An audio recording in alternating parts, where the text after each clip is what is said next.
আমি বললে মাইক চালু করবেন। সাউন্ডে কারা আছে এখানে?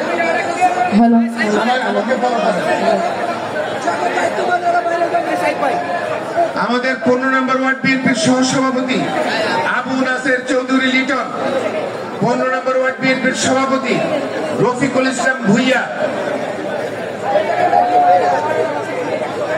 ধানমন্ডি থানা বিএনপির সাবেক ত্রাণ বিষয়ক সম্পাদক তোফাজ্জল হোসেন ভুইয়া বাদল, ধানমন্ডি থানা বিএনপির সাবেক যুগ্ম সাধারণ সম্পাদক আবু কাউসার ভুইয়া, ধানমন্ডি থানা বিএনপির সাবেক সাংগঠনিক সম্পাদক শফিক উদ্দিন ভুইয়া, ধানমন্ডি থানা বিএনপির সাবেক ভারপ্রাপ্ত সাধারণ সম্পাদক শাহাদাত হোসেন সৈকত, ঢাকা কলেজ ছাত্রদল সাবেক সভাপতি কাজী মাসুদ করিম। আপনাদেরকে মঞ্চে নিচে আসার জন্য অনুরোধ করছি। আমাদের দলীয় সঙ্গীত পরিবেশন হবে, এরপর আপনাদের